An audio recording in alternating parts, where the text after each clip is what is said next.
Bueno, y ojo con este tema. El ministro del Interior, Carlos Morán, anunció que el Ejecutivo aprobará un decreto de urgencia, escuchen, para eliminar la seguridad policial de los congresistas.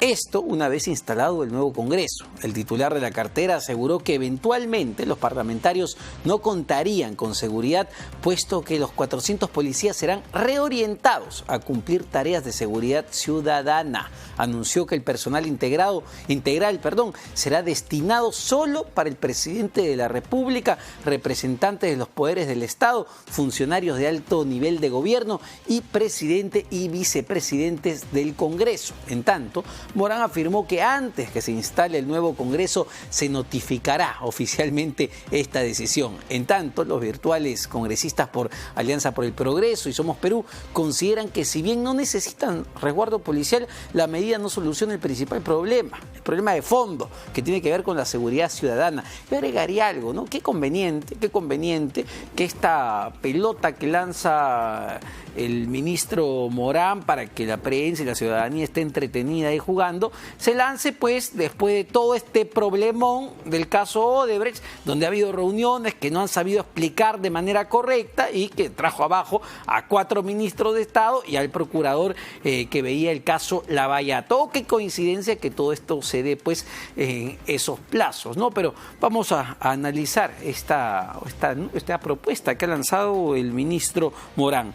Estamos ya con Ricardo Valdés, ex viceministro del Interior, a quien le agradecemos por acompañarnos esta tarde, señor Valdés. Y en principio, no sé, usted como experto en temas de seguridad, ¿qué opina de esta propuesta o ya anuncio que ha lanzado el ministro Morán? A ver, varias precisiones. O sea, el ministro Morán, en primer lugar, no puede sacar un decreto de urgencia a estas alturas del partido ya. Será un decreto supremo, que fue lo que dijo originalmente, pero constitucionalmente la prerrogativa de la solicitud de policías está en manos del presidente del Congreso, no del ministro del Interior. Y además, textualmente, la Constitución dice que el presidente del Congreso le solicitará al presidente de la República, quien deberá entregarle, digamos, el personal policial que le solicite el presidente del Congreso. Es decir, el presidente de la República está obligado a brindar seguridad al Congreso, a los congresistas. El artículo 98 de la Constitución lo pueden leer, ahí está, taxativamente. Lo otro es que la ley orgánica de la Policía Nacional, en el artículo 7, numeral 9, establece claramente quiénes son las autoridades o dignatarios a los cuales la policía tiene que darle protección, una ley orgánica. Y ahí figuran los congresistas de la República. Entonces, creo que independientemente de si estamos de acuerdo o no con el hecho de darle o no seguridad a los congresistas, creo que todo el mundo quiere que la seguridad ciudadana se mejore. Habría que ver con qué medidas, ¿no? Independientemente de eso, creo que el ministro del Interior va a tener que conversar con la mesa directiva del Congreso antes de hacerles llegar, porque no le compete hacerles llegar una decisión que él ha tomado, digamos, ¿no? Imagino que en consulta con el presidente de la República, no lo sé, me sonaba justamente antes que esto aparece como una cortina de humo. Y en efecto creo que está dando los resultados. Nadie se está cuestionando el nombramiento de la ministra de Energía y Minas, por ejemplo, que tiene un pasado bastante complicado. Ha sido congresista, ha tenido trabajadores fantasmas, ha estado involucrada con la minería ilegal. Nadie sabe qué pasó con la ministra de Educación. Pero el presidente del Consejo de Ministros, Vicente Ceballos, dice que no seamos malos, ¿no? Ella ya se rehabilitó. Entonces está trayendo al máximo cargo, pues, ministerial, a alguien ya rehabilitado, según el señor Ceballos. Pero ese es otro tema, ¿no? A ver, tratando de darle lógica, entendemos que es inconstitucional, entendemos que viola la ley orgánica de la policía. Tratemos de saltarnos esos detalles por un momento. Vamos al fondo. Ya en el fondo. ¿Soluciona eso algún tema? No. Ahora, todo suma. Es decir, en primer lugar, yo creo que la ciudadanía dirá, los congresistas, pues, no, que sufran lo que sufrimos todos. Y eso es un poco la primera reacción visceral. Pero en el fondo está, ¿cómo hacemos más bien para que la seguridad mejore? Entonces, claro, suena lógico que 400 policías del Congreso vayan a proteger a la ciudadanía, a 30 millones de personas. 400 policías a 30 millones de personas. Entonces, vamos sumando. Entonces, por ahí también salió el ministro Morán con estas ideas un poco que si las juntamos, todas aparecen en los momentos complicados de la política, ¿no? La brigada para perseguir venezolanos, o las Fuerzas Armadas, por ejemplo, cuidando la seguridad ciudadana, ahora sale con esto. Entonces, en el fondo, lo que ocurre es que la victimización en Lima ha pasado de 27 en Lima a 32. Eso significa que un tercio de la ciudad de Lima ha sido víctima de un robo en la calle o un delito en un año. Esto, señor Valdés, ya no es percepción, no, esto es real. Percepción es 90, claro. 88 o 90.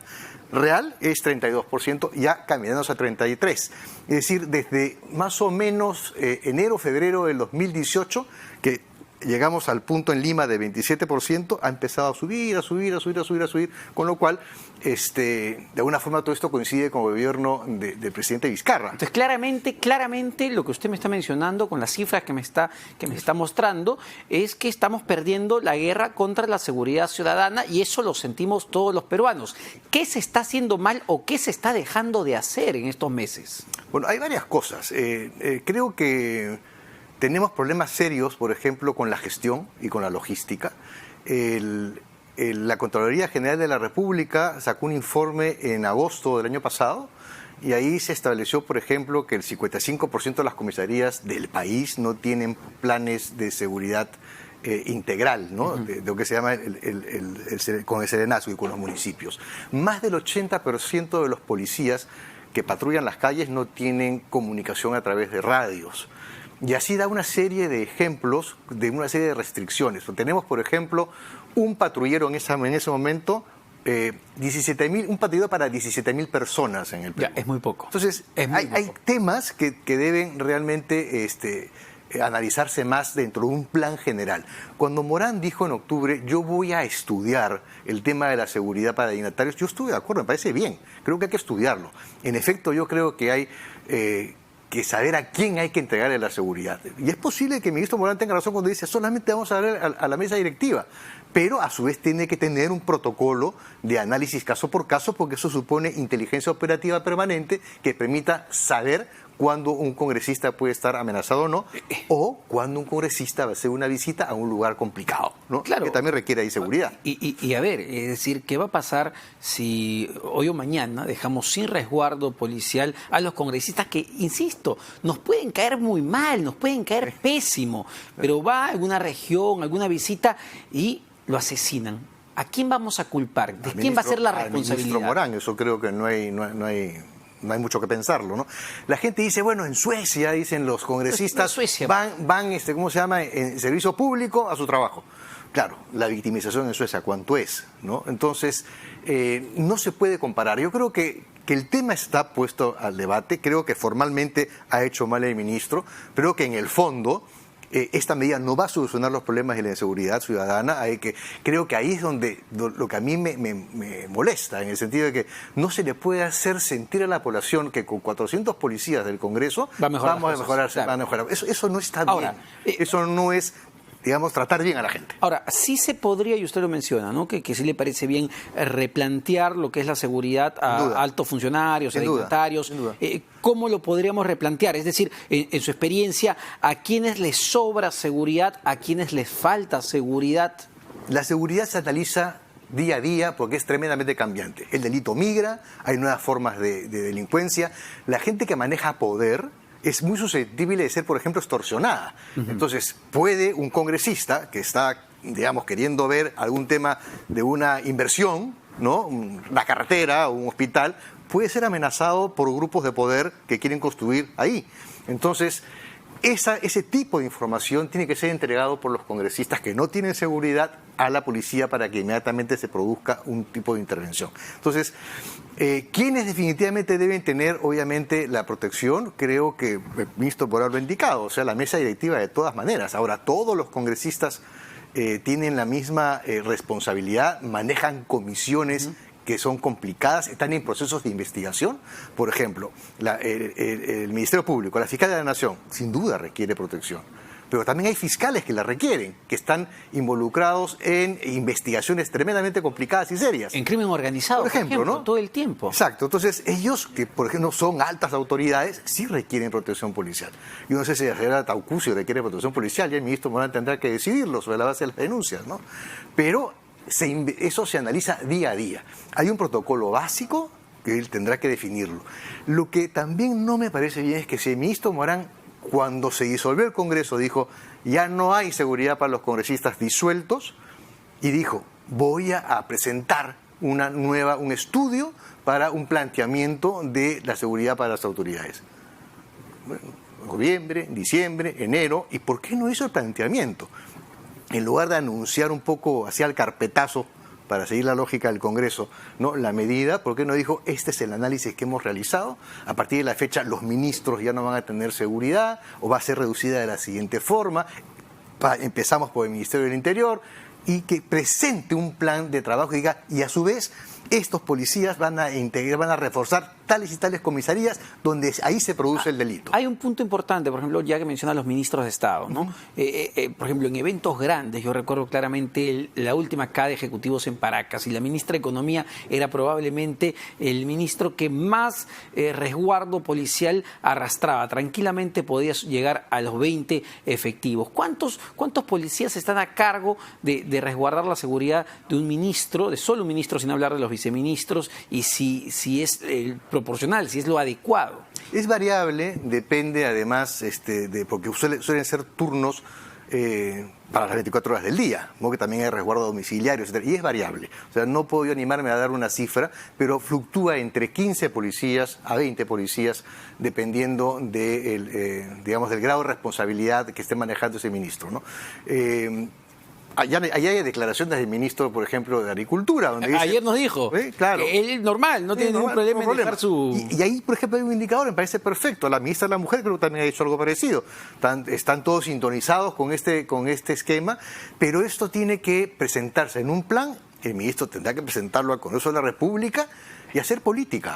Pero hacer política, ver, ¿no? Lo dicen porque no pueden decir lo contrario, pero sirve para el titular, pero más allá de eso, en el fondo no hay nada. Lo sé, por eso es que yo también hablo de estas tres grandes momentos del ministro Morán con el tema de la brigada contra venezolanos o con el tema de las Fuerzas Armadas en las calles. Ahora, esto es muy parecido. Y lo otro del ministro Morán y de este gobierno de Martín Vizcarra en particular es tratar de responsabilizar de la inseguridad ciudadana a justamente los migrantes venezolanos, que sí, se ha vuelto un problema quizá para el país por la cantidad de gente que ha llegado en una situación pues de crisis humanitaria en su país, y así hay que entenderlo. ¿Es real tratar de culparlos de todo últimamente? Porque claro, en la percepción de la gente, cuando usted conversa, la gente está asustada y le va a decir lo mismo. Es real en el sentido de que obviamente hay detenciones, hay obviamente venezolanos metidos en esto, pero la proporción es mínima. Es mínima. Estamos hablando de casi 900.000 venezolanos, casi 1 millón de venezolanos. Y estamos hablando de qué porcentaje de delincuentes. A ellos tiene que caerle el peso de la ley. O sea, ahí no hay cómo dorar la píldora, pero es mínimo. O sea, tratar de culparlo, lo que hay que culpar es más bien a la falta de anticipación por parte de la policía o a la falta de inteligencia, porque el sicariato, sea venezolano, sea colombiano, sea peruano, tiene que ser perseguido, investigado, perseguido y obviamente sancionado. Lo mismo que los homicidios o que la trata de personas o que el contrabando o que la minería ilegal, cualquier delito se persigue técnicamente, los delitos por su especialidad, no se persiguen por nacionalidad. Sí, claro. No se persiguen por eso. Que hayan grupos de trabajo, eso yo lo entiendo, perfecto, pero la policía de investigaciones, la policía especializada en investigar, la DIRINCRI, es una policía de primera, tiene muchísimos recursos, no requiere en realidad empezar a segmentarla por nacionalidades. Con ese criterio pues tendríamos la división para investigar bolivianos en el contrabando en el sur, la división para investigar colombianos con el préstamo gota a gota, la división para investigar ecuatorianos en el tráfico de combustible y así, o sea, es absurdo. Eso... Cuando lo que deberíamos reforzar, no sé, es los filtros en las fronteras para ver quiénes están ingresando y quiénes no. Me decían que no, hay por una el norte, política. Claro, es una política migratoria que también depende del Ministerio del Interior, sin duda, que tiene que obviamente que mejorarse, ¿no? Pero no se puede cargar la mano a una nacionalidad. Creo que hay que cargarle la mano porque, es decir, este ciudadano venezolano es un ciudadano de nuestro país y requiere tanta protección frente a los delincuentes de cualquier nacionalidad, incluye ahí la peruana. Nosotros tenemos 96.000 presos. Hay 600 venezolanos de esos 96.000 presos. Los demás son producto nuestro, producto nacional, son peruanos. No es que hayamos sido un paraíso antes de la migración. No, tampoco, para nada. Ahora, ¿cómo está funcionando, algo que no sé si es clave o no para la seguridad ciudadana, la articulación que tiene que haber entre policía, fiscales y jueces? Porque a veces la policía hace tremendos goles y se manda tremendos goles capturando organizaciones criminales de alto nivel, pero ya esto llega al sistema de justicia. ¡Yo sorpresa! Por tonterías salen. Hay dos aspectos ahí que creo que tiene también que mejorarse. Por eso es que siempre he insistido, la seguridad no es un tema policial, es un tema también político, es un tema que tiene otra dimensión, no solamente es policial. Entonces, claro, o sea, el principal factor, ahí hay varios operadores en el sector justicia, los jueces, es como un embudo. O sea, la realidad, así de delitos, la policía conoce un poco, el Ministerio Público procesa algunos y los jueces terminan sancionando muy pocos. Eso es un embudo, ¿no? Y ni hablar cuántos llegan al INPE. Entonces, todo eso es que tiene que ser parte de un proceso de análisis. Y la otra vertiente es la relación con los municipios, con los gobiernos locales, provinciales y regionales. Ahí hay también una responsabilidad de política por parte de los alcaldes y de los gobernadores que también tendrían que entrar en el marco de el análisis. Por cierto, también tendría que quitar de la seguridad a los gobernadores regionales. Bueno, vamos a ver cómo avanza en todo caso este anuncio del ministro Morán, que claramente ha quedado bien entendido que es inconstitucional y va contra la ley orgánica de la Policía Nacional del Perú. Creo que con eso está clarísimo el tema. Muchas gracias, señor Ricardo Valdés, ex viceministro del Interior. Nos vamos a una pausa, no se vayan porque venimos con más.